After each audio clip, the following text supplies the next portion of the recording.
도덕경 한번 봅시다. 도덕경 21장. 황후라고 유명한 도의 풍모. 큰 덕의 풍모는 오직 이 도만 따르나. 도라는 것은 단지 황이요, 홀이요, 홀하고 황한데 그 가운데 형상이 있고, 황하고 홀한데 그 가운데 사물이 있다. 도덕경 항상 할 때보다는 이제 말씀을 드리지만은, 도덕경이라는 것은 노자 선배님께서 도를 깨우치고 본인이 쓰시는 문화와 풍습에서 본인이 쓰고 있는 언어를 통하여 도를 드러냈단 말이에요. 그럼 여러분들이 이것을 기억하고 여러분들이 이대로 행한다선 치더라도 그렇게 되지 않는다고. 왜냐? 중생에 견해서 하느냐, 도를 깨달은 사람의 입장에서 하느냐. 중생에 견해서 하면은 탐진치 삼독이 나가는 것이고, 깨달은 사람의 입장에 하면 도가 나가겠지. 그러니까 그대로 행하면 안 되는 거야. 단지 이걸 듣고 여러분들이 이러이러한 분이 있고 이러이러해서 이렇게 하면 깨닫는다라는 것을 전달해주고 그러려고 해서 내가 이 강론을 하는 것이지, 노자 이대로 해서 이게 되나? 안 된단 말이야. 응? 큰 덕의 풍모는 오직 이 도만 따르나. 큰 덕이 있는 사람의 풍모는 오직 도의 본질에 따를 뿐이다. 큰 덕이 있는 사람. 뭐야, 팔정도지. 불교를 들고 와야지. 팔정도와 육바라밀을 행하는 사람이지. 그러니까 도를 깨닫는 사람이지. 이거를 갖다가 이제 사람의 풍모다 이렇게 했던 거야. 응? 그 사람의 행위다 이거지. 모습이다 이거지. 그게 이제 바탕에, 즉 형상 없는 것이, 응? 바탕이지. 이제 바탕도 없고 시작도 없고 끝도 없고 이제 머무름이 없는 거. 여기서 나오는 게 이제 도의 본질이라고 그러지. 도라고 하는 것은 어렴풋하여 또렷하지 않고, 왜냐? 눈에 뵈지 않는 거기 때문에, 무생무치기 때문에, 형상 없는 거기 때문에, 즉 시작도 없고 바탕도 없고 끝도 없고 머무르지 않는다. 응? 몰라. 단지 눈으로 뵈지 않지만 경험으로 알 뿐이야. 단지. 즉 형상이 없는 것을, 형상 없음을 알고 그냥 단지 알 뿐이야. 또렷하지 않고 어렴풋한 가운데 어떠한 형상이 있다. 우리의 몸은 도에 의지하고 있다고. 도에 의지하고 있는 형상을 얘기한 거야. 다시 말하면 사람을 얘기한 거야. 여기에서. 응? 여기 다시 돌아오면은 홀하고 어렴풋하고 또렷하지 못하다. 이제 홀하는 것은 홀하고 황하다 했는데 이제 어렴풋하다 이런 것이지. 그 가운데 형상이 있고 황하고 홀한 가운데 사물이 있다. 같은 말이에요. 홀하고 황한데 그 가운데 형상이 있고, 우리의 육신은, 우리의 형상은 홀과 황, 다시 말하면 어렴풋하고 또렷하지 못한, 즉 바탕도 없고 시작도 없는 그 성에 의지하고 있다 이렇게 얘기하면 되겠고, 황하고 홀한 가운데 그 가운데 사물이 있다. 사물이나 뭐 다시 말하면 이제 형상이나 이제 바꿔서 이렇게 이야기를 한 것이지. 요하고 명한데 그 가운데 정기가 있으니, 요는 이제 깊숙하고 이제 한번 봅시다. 나도 여기 요는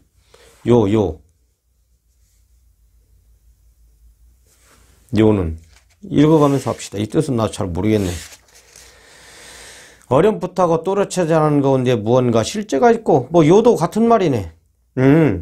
깊숙하고, 요는 깊숙하고 미묘한 가운데 영무한 정기가 있는데 도를 상징하고 있대. 도를 말하고 있단 말이야. 요하고 명한 가운데 정기가 있으니, 요한 가운데, 요하고 명한 가운데, 깊숙하고 미묘한 가운데 영무한 정기가 있으니. 그러니까 형상 없는 것이 사람을 통하여 드러나는 거라고. 형상 없는 것이 작용을 통하여 드러나는 거. 이렇게 하면 황홀한 요명한 도의 풍모 뭐 딱 맞아 떨어지는 거네. 형상 없는 것이 작용을 통한 드러남.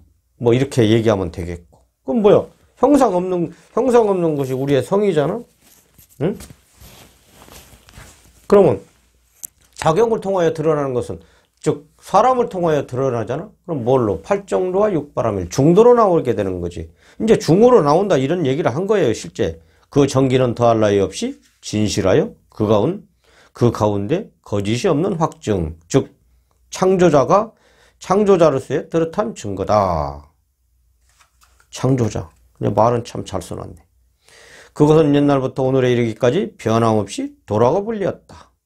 말하자면 많은 족장을 통솔하는 종가의 우두머리와 같은 존재이다. 그런데 내가 무엇으로써 족장의 실상을 아느냐면 그 종가인 도에 의하여 아는 것이다. 이렇게 해놨네. 그러면 이 정기는 매우 순수하여 그 가운데 믿음이 있다. 응? 그 가운데 그 정기는 매우 순수하여 그 가운데 믿음이 있다. 응? 우리가 믿지 않을래야 믿지 않을 수가 없다 이런 말이지. 진짜 중에 진짜이기 때문에. 여기서는 이제 그 정기는 순수 이렇게 했는데 그 뿌리 깊은 그 깊이 있는 것은 너무나 옳고 너무나 바르고 너무너무 우리가 따라야 되고 우리의 근본 바탕이기 때문에 이것은 믿지 않을래야 않을 수가 없다. 이렇게 이제 해석하면 딱 맞을 것 같아요. 예로부터 오늘에 이르기까지 그 이름을 보지하여 만물의 근원을 통수한다. 응? 여성의 뭐 성기 같은 그런 이름이에요. 응? 우리가 여성의 자궁을 통하여 사람이 잉태되고 다 나오잖아. 응? 그렇듯이 그 자궁을 통하여 만물이 다 드러난다 이런 말이야. 나온다 이런 말이야. 그러니까 이 도에서 도를 통하지 않고서는 안 된다라는 얘기야. 도를 통해서 다 나왔다 이런 것이지. 그리고 또한 도가 통솔을 한다. 뭐 통솔을 하나? 응? 도의 바탕에 둬야만이 바른 행위가 된다 이런 말을 한 것이지. 내가 무엇으로써 만물의 근원의 실상을 알까? 응? 노자가 이제 다 깨닫고 나서 이것을 간추리면서 이제 이건 노년에 쓴 거가 노년에 이제 이야기가 되겠지. 경험 많이 하고 이제 공부 오래 된 뒤에. 내가 이제 무엇으로써 모든 만물의 근본이 응? 뭐를 내가 알 수 있겠냐 이 말이지. 이게 아니면은 응? 나이를 먹었다고 뭐 내일 모레 늙었다고 뭐 다 알 수가 있나? 근데 이 도를 의지하여 도로 말미암아 형상 없는 것이 작용을 통하여 드러나기 때문에 알 수 있다. 이제 이런 걸 얘기한 것이지. 이것 즉 도로서 하는 것이다. 뭐 당연한 것이지. 그러니까 노자 선생님이 자기가 경험한 도를 통하여 우리의 실상, 다시 말하면 근본 뿌리, 이 형상이 이 형상 있는 것이 형상 없는 것의 작용을 통하여 드러난 형상이란 말이야. 그래서 그 형상이 반대로 이렇게 밑으로 내려가면 형상 없는 것이, 즉 도로 인하여 도의 작용으로 드러났다 이런 것이지. 모든 만물이 형상 없는 것을 통하여 작용으로 드러났는데 그것은 너무나 옳고 바르고 모든 것을 만물이 따라가는 근원과 근초기 때문에 그것을 우리가 믿지 않으면 안 된다 이런 말을 해놓은 거예요. 그러면 도가 여러분들 눈에 안 뵈잖아. 도를 여러분들이 어떻게 할 거야? 그럼 이거 가지고 어떻게 따라갈 거야? 안 된단 말이야. 그러니까 너무나 커가지고 여러분들이 이거 받아들일 수가 없어. 그러니까 항상 이런 걸 통하여 내 안에 도가 있다. 그 도는 만물의 근원이다. 그 근원은 또한 나를 통하여 드러난다. 그래서 내 자신이 스스로 귀한 존재다. 그럼 여러분들은 현재 뭘로 살고 있느냐? 도는 관통되어 있지만, 도는 깔고 있지만, 도의 새싹은 있지만 여러분들은 구름으로 살고 있다고. 삼독으로 살고 있는 거야. 즉 의식으로 살고 있는 거야. 그러면 나는 현재 의식으로 살고 있다라고 본인 스스로를 느끼면서 그 다음에 아하 이런 게 있구나 하고 이제 공부를 하면 되는 것이지. 그래서 노자가 공부하라고 이런 이야기를 지금 하셨다고. 한번 봅시다. 해설을. 지금까지 노다의 도를 설명한 글로서 제1, 제4, 14장 등이 있는데 이 장도 또한 공덕지용, 즉 위대한 덕을 가진 노자적인 성인의 풍모를 묘사하는 것으로 주제를 삼았다. 노자적인 성인의 풍모를 묘사하는 것으로 주제를 삼았다. 그 성인이 체득한 근본적인 도가 어떠한 실제인가를 원리적으로 설명한 것이다. 여기까지는 맞네. 제1장은 이제 그 현지 우현 또 이렇게 얘기했고 4장은 도의 이제 천재 이전의 만물 조정으로 설명되었으며 제14장은 도가 이희 미를 합하여 하나를 이룬 무상, 즉 상으로 이제 표현한 것이고 유상 무상을 얘기했고 이제 황홀하고 요명 이렇게 얘기를 했고 여기서는 다시 요명이라는 형용어를 아울러 써서 설명을 구체적으로 하였다.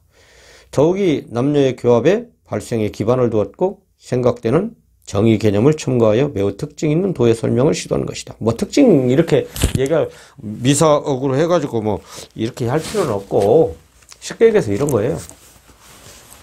1장, 4장, 14장 다시 말하면 이제 그 21장을 통하여 지금까지 오늘이 21장이니까 통하여 1장은 동쪽에서 뭔가를 얘기한 것이고 2장은 서쪽에서 형태를 보고 이야기한 것이고 뭐 형상 없는 것이지만 14장은 뭐 서쪽에서 보고 얘기한 것이고 21장은 이제 남쪽에서 보고 얘기했다 이러면 되는 거예요. 그러면 이제 정확하게 이제 동서남북이 딱 아구가 맞아 떨어지겠지. 그러면 이제 1장, 4장, 14장, 21장은 보면 확연하게 이제 도가 드러날 수 있겠지.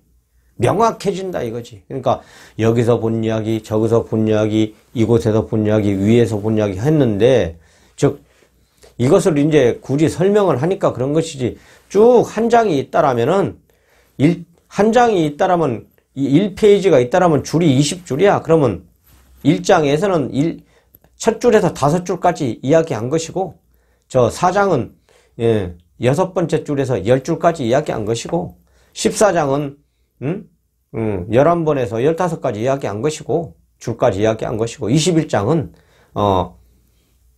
20줄이니까 16절에서 20줄까지 한 장에 있는데 하나인데 요모 조모를 곧대곧대 이렇게 이야기했다. 그러면 뭐 아마 틀림이 없을 거예요.